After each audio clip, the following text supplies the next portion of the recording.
Hello dear students, welcome back to my YouTube channel Baroot English Hub. This is रश्मि.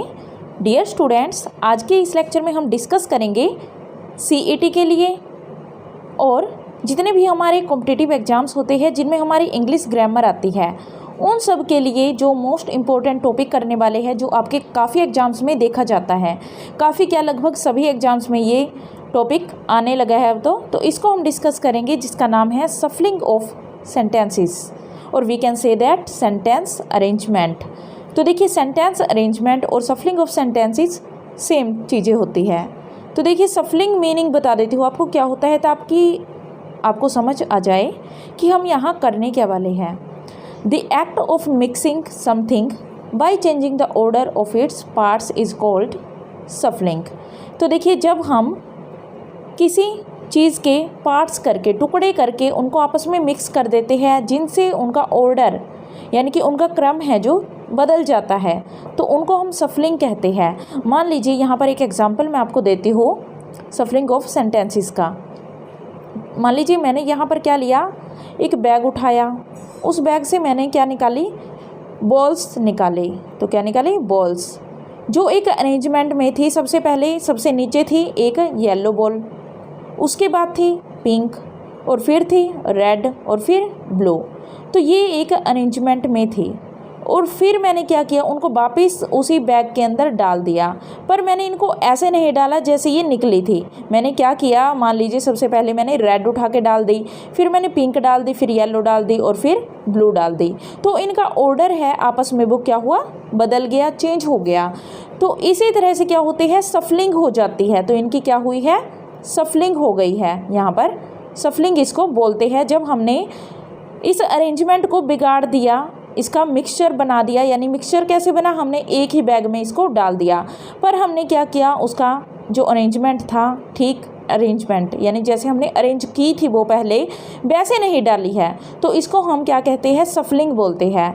अब ये सफलिंग हुई चीज़ें जब हम वापस उसी ऑर्डर में लेके आते हैं यानी बैग में हम उसी तरह से डालेंगे, इनको वापस से निकाल लिया और फिर हमने उसको वैसे ही डाल दिया जैसे वो ओरिजिनली वहाँ पर थी, तो उसको बोलते हैं हम सफलिंग।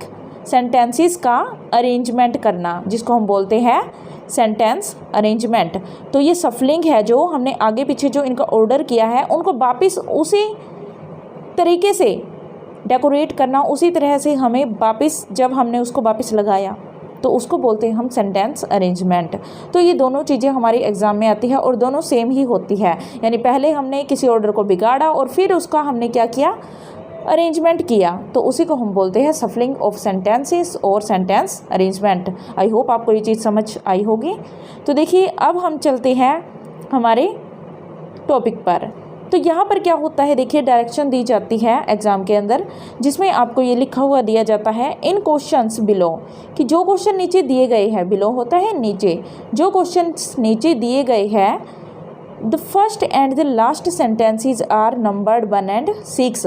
इस क्वेश्चन के अंदर जो फर्स्ट सेंटेंस है और जो लास्ट है वो क्या है, 6th है। रिमेनिंग सेंटेंसेज, अब इनके बीच में कुछ सेंटेंसेज है 1 2 3 4, ये 4 सेंटेंसेज है जिनको नेम दिया गया है P Q R and S। तो देखिए फर्स्ट जो सेंटेंस है और 6 है, इनके बीच में 4 सेंटेंसेस दिए जाते हैं आपको जिसका नाम होता है P Q R और S। ये आपके एग्ज़ाम में ऐसे लिखा होता है। These sentences are not given in their proper order, और उन सेंटेंसेस को उनके प्रॉपर ऑर्डर में यानी कि ठीक तरह से नहीं दिया गया है। जैसे हमने बॉल्स को मिक्स कर दिया था ठीक वैसे ही इस सेंटेंस के पार्ट्स को मिक्स कर दिया गया है, आगे पीछे कर दिया गया है। Read the sentences and find out which of the 4 combinations is correct. और फिर हमें क्या करना है, इन सेंटेंसेस को पढ़ना है और उनका कॉम्बिनेशन बनाना है।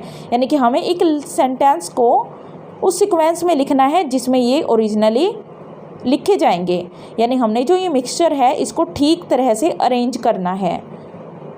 Then find out the correct answer. इसके बाद हमें क्या करना है, करेक्ट आंसर ढूंढना है। तो देखिए इसका एग्जांपल मैं आपको दिखा देती हूँ। हमारे पास ये सेंटेंस है फर्स्ट ए, तो ए सेंटेंस है हमारे पास ये वाला जिसमें हमने फर्स्ट और 6 लिखा है, उसके बीच में ये 4 सेंटेंसेस है। अब ये आगे पीछे लगे हुए हैं और इनको हमें क्या करना है, फर्स्ट हमारा बिल्कुल सही है, ये हमारा फर्स्ट नंबर पर ही आएगा, नंबर 1 सेंटेंस हमारा यही रहेगा और 6 सेंटेंस हमारा क्या रहेगा, यही रहेगा। और जो ये आगे पीछे है इनको इनके बीच में डेकोरेट करना है, सजाना है, हमें लगाना है, यानी कि एक सीक्वेंस में। तो ऐसे हमें ये करना होता है। इसके लिए मैं आपको रूल्स बताती हूँ। तो देखिए जो हमारा रूल है यहाँ पर क्या है, सबसे पहले हमें क्या लेना होता है, सब्जेक्ट लेना होता है। सब्जेक्ट क्या होता है, जो किसी सेंटेंस के अंदर डूअर होता है, कार्य करने वाला होता है, जो क्या करता है, काम करता है। तो काम करने वाला व्यक्ति या फिर वस्तु क्या होते हैं, हमारे सब्जेक्ट होते हैं। उसके बाद आती है हमारी हेल्पिंग वर्ब होगी, ऑक्सिलरी वर्ब होगी या फिर मॉडल। मॉडल क्या होते हैं, मॉडल होते हैं may, might, can, could, will, would, shall, should, could, ऐसी सभी चीज़ें, मस्ट वगैरह, ये सभी क्या होती है, मॉडल होती है। ऑक्सिलरी या फिर हेल्पिंग वर्ब सेम होती है, जिनका मीनिंग क्या होता है, जैसे आपने देखा होगा is, am, are, was, were, has, have, ये सभी क्या होती है, ये सभी हेल्पिंग वर्ब्स या ऑक्सिलरीज होती है। मॉडल्स आपको पता चले, ऑक्सिलरी पता चले, यानी सब्जेक्ट सबसे पहले होता है, उसके बाद ये आती है ऑक्सिलरी और उसके बाद मेन वर्ब आती है। यानी कि ऑक्सिलरी के बाद मान लीजिए हमने क्या लगाया, शैल हैव लगाया, शैल हैव, उसके बाद हमने वर्ब की थर्ड फॉर्म लगा दी, तो यहाँ पर क्या होगी, इनके बाद वर्ब का यूज होगा, कोई भी फॉर्म यहाँ पर हो सकती है according to the helping verb और मॉडल और द सेंटेंस। और लास्ट में हमारा होता है ऑब्जेक्ट। ऑब्जेक्ट क्या होता है, जिस पर ये काम किया जा रहा है। अब देखिए कार्य करने वाला जिस चीज़ पर कार्य करता है, यानी जिस चीज़ पर काम कर रहा है। मान लीजिए मैं यहाँ पर कहती हूँ I am going to the temple, कि मैं मंदिर जा रही हूँ, तो यहाँ पर आई है, जो जाने वाला कौन है, मैं, यानी कार्य करने वाला कौन है, वो मैं हूँ। कार्य कौन करेगा यहाँ पर, वो होगी मैं। और देखिए जो लास्ट में हमारा टेम्पल है, कहाँ जाया जा रहा है मेरे द्वारा, तो कार्य कहाँ चल रहा है, तो वो चल रहा है टेम्पल के अंदर। तो टेम्पल के अंदर कार्य चल रहा है किसके द्वारा, मेरे द्वारा, यानी मैं कहाँ जा रही हूँ, टेम्पल में, मंदिर में जा रही हूँ। तो ये हमारा ऑब्जेक्ट होता है। तो चलिए स्टार्ट करते हैं। इससे पहले एक और रूल मैं आपको छोटा सा बता देती हूँ, जो मैंने यहाँ पर आपके लिए बनाया है। No repetition of last word of first line. अब देखिए फर्स्ट लाइन का जो लास्ट वर्ड होगा, उसकी जो हमारी ये सेंटेंस है, इनकी स्टार्टिंग में कहीं भी रिपीटिशन नहीं होगी। यानी कि मान लीजिए रिसीप्ट वर्ड है, जो इसको रिसीट बोला जाता है वैसे, पर मैं आपको यहाँ रिसिप्ट बोल कर बताऊँगी ताकि आपको अच्छे से क्लियर हो जाए, समझ आ जाए।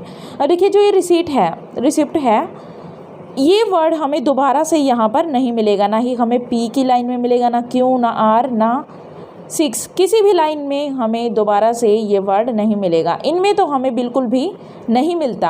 तो एक जो हमारा ये वर्ड होगा, ये कभी भी रिपीट नहीं होगा इनकी स्टार्टिंग में। तो ये रूल आपको याद रखने हैं। तो चलिए स्टार्ट करते हैं अब हमारे क्वेश्चंस। तो देखिए यहाँ सिर्फ 5 क्वेश्चंस है जो मैं आपको करवाऊँगी, और देखिए इनसे आपको समझना है। उसके बाद धीरे धीरे हम इनकी प्रैक्टिसेस स्टार्ट करेंगे। अब देखिए हमारे पास है सेंटेंस फर्स्ट। यहाँ पर फर्स्ट और 6 ऑप्शन हमारे सेम रहेंगे, इनका ऑर्डर हमें चेंज नहीं करना है। हमें चेंज करना है पी, क्यू, आर, इनको। अब देखिए एस ऑप्शन यहाँ पर मैंने नहीं लगाया, क्योंकि सेंटेंस हमारा यहाँ पर कंप्लीट हो गया था। लास्ट जो हमारे होंगे, यानी कि नेक्स्ट होंगे जो, उनमें हमें ये देखने को मिलेगा एस ऑप्शन भी। अब देखिए द फी रिसीप्ट, यानी कि फी रिसीप्ट है जो, ये हमारा फी रिसीप्ट क्या है, एक सब्जेक्ट है, यानी ये कार्य करने वाला है।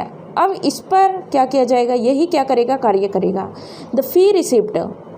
उसके बाद हमें क्या लगाना है, तो देखिए अभी हमने देखा है, सबसे पहले हमने सब्जेक्ट लगा लिया, जो क्या है, द फी रिसीट, ये हमारा सब्जेक्ट है, फी रिसीट। उसके बाद हेल्पिंग वर्ब या ऑक्सिलरी या मॉडल मिलेगी। अब यहाँ पर हमारे पास क्या है, मॉडल है, शैल बी, ये हमारा एक मॉडल हो गई है। उसके बाद जनरेटेड, ये हमारी वर्ब की थर्ड फॉर्म है, वर्ब की थर्ड फॉर्म, बी थर्ड। अब ऑक्सिलरी वर्ब के बाद क्या आया, बी थर्ड आया, और फिर क्या हुआ, हमारा ऑब्जेक्ट आएगा जिस पर काम हो रहा है। तो ये क्या है हमारा, the fee receipt shall be generated online. कैसे जनरेट की जाएगी, ऑनलाइन, थ्रू किसके द्वारा, तो वो होगा पोर्टल। कौन सा पोर्टल, जो ये ऑनलाइन पोर्टल है। The fee receipt the fee receipt shall be generated online through portal only. तो ये हमारा बिल्कुल सही सीक्वेंस है, इसलिए मैंने इनको चेंज नहीं किया ताकि आपको एक बार ये अच्छे से समझ आ जाए। उसके बाद हम ऑर्डर को चेंज करते चलेंगे। तो आपको ये समझ आया, द फी रिसिप्ट हमारा सब्जेक्ट हुआ। इसके बाद हमारी क्या आनी चाहिए, हेल्पिंग वर्ब आनी चाहिए, जो हमारी क्या हो गई है, मॉडल हो गई है शैल बी, और फिर वर्ब की थर्ड फॉर्म जनरेटेड, और फिर क्या आया है ऑनलाइन थ्रू पोर्टल ओनली, कि ऑनलाइन ही क्या किया जाएगा, फी रिसिप्ट को जनरेट किया जाएगा। कैसे, सिर्फ ऑनलाइन, किसके द्वारा, ऑनलाइन पोर्टल है जो हमारा, पोर्टल ओनली। तो ये हमारा बिल्कुल करेक्ट सीक्वेंस है। नेक्स्ट देखिए, अब सेकंड देखिए, हमारे पास बी क्वेश्चन है, क्वेश्चन नंबर बी। फर्स्ट है इसमें देखिए, फर्स्ट और सिक्स्थ ये हमारा चेंज नहीं होगा, इनको हमें इसी ऑर्डर से लेकर चलना है। यहाँ से हमारा सेंटेंस स्टार्ट हो गया है, और इसके बाद देखिए दी ऑफलाइन एंड ऑनलाइन। अब ऑफलाइन एंड ऑनलाइन क्या, यहाँ पर ये सब्जेक्ट नहीं है, इसके साथ सब्जेक्ट आना जरूरी है।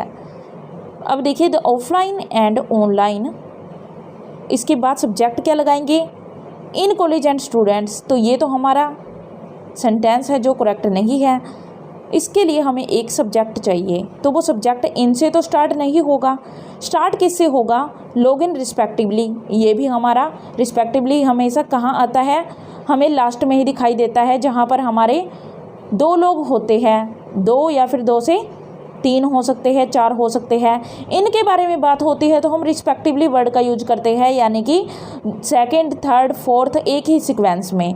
तो ये तो हमारा सेंटेंस नहीं हुआ, क्योंकि इनसे पहले दो लोग, तीन लोग आने जरूरी है।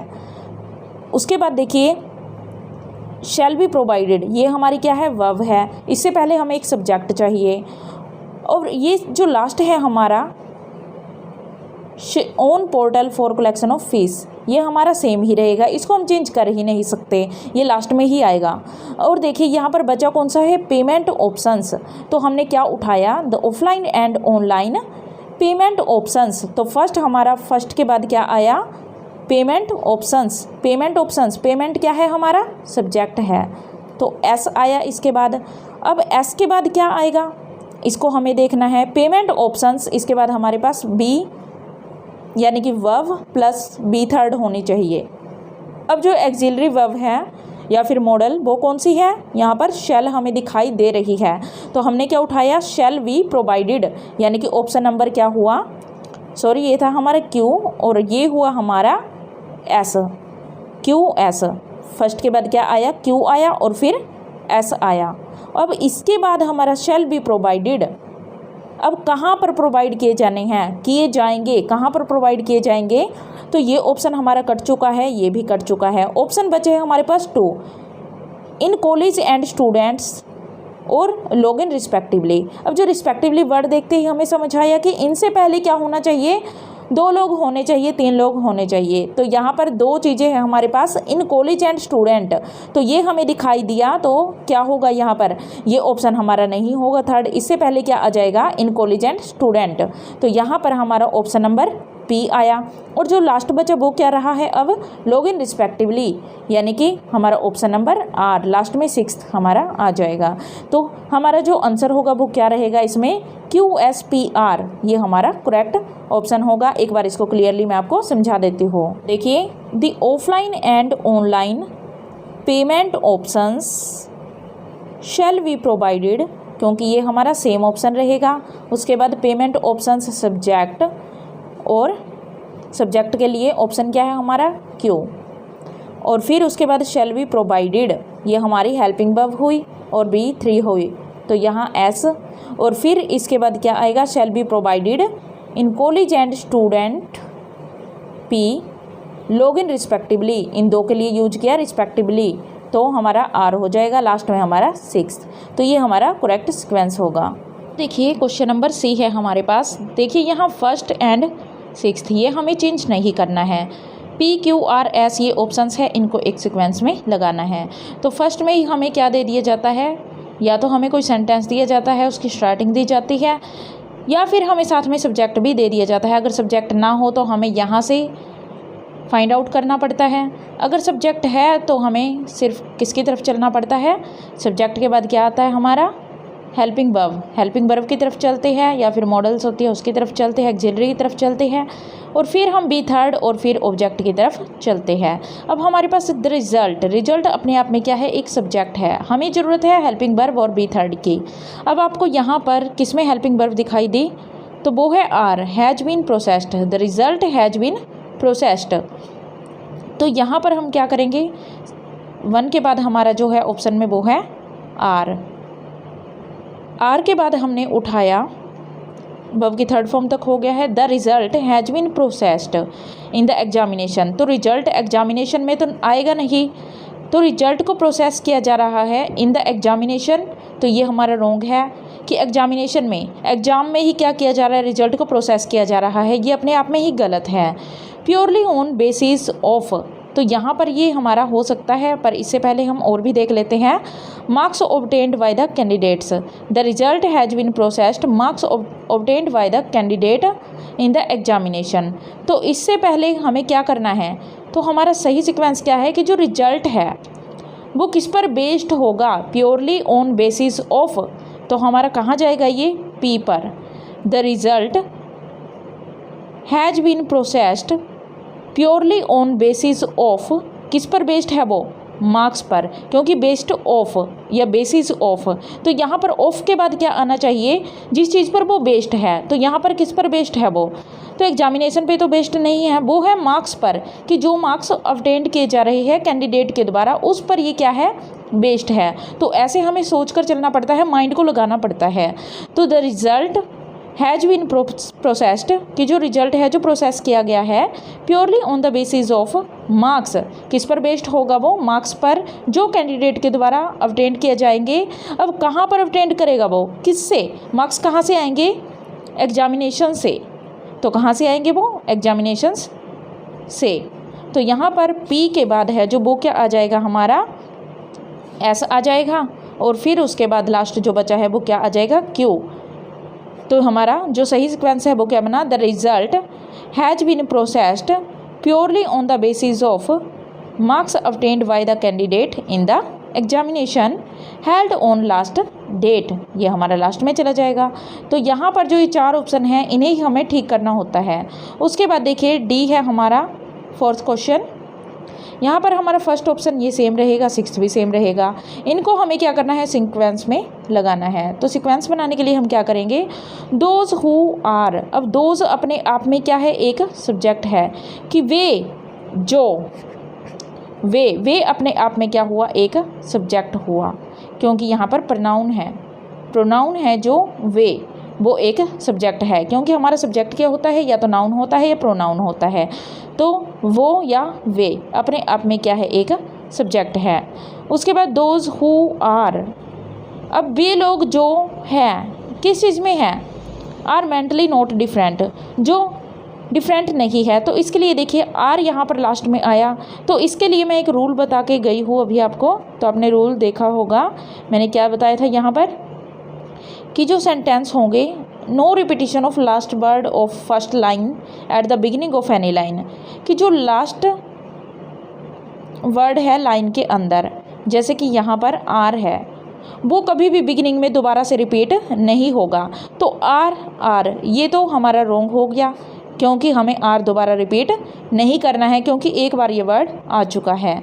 6th हमें वैसे ही यूज नहीं करना है। ऑप्शंस हमारे पास है 3 अब, Q R S, those who are say that boys and girls, तो यहाँ पर आर से ये हमारा नहीं होगा, क्योंकि इससे पहले हमें क्या करना पड़ेगा, इसके लिए एक कॉम्बिनेशन बनाना पड़ेगा। दोज हु आर, वे जो, इन फेवर ऑफ को एजुकेशन, जो किसके फेवर में है, को एजुकेशन के, तो वे लोग जो एक फेवर में हैं, जो एक फेवर कर रहे हैं किसका, को एजुकेशन का। अब ये को एजुकेशन वर्ड अपने आप में क्या दिखाता है, 2 लोगों का प्रतीक, कि जो ये सिंबल है किस चीज़ का है, 2 लोगों का।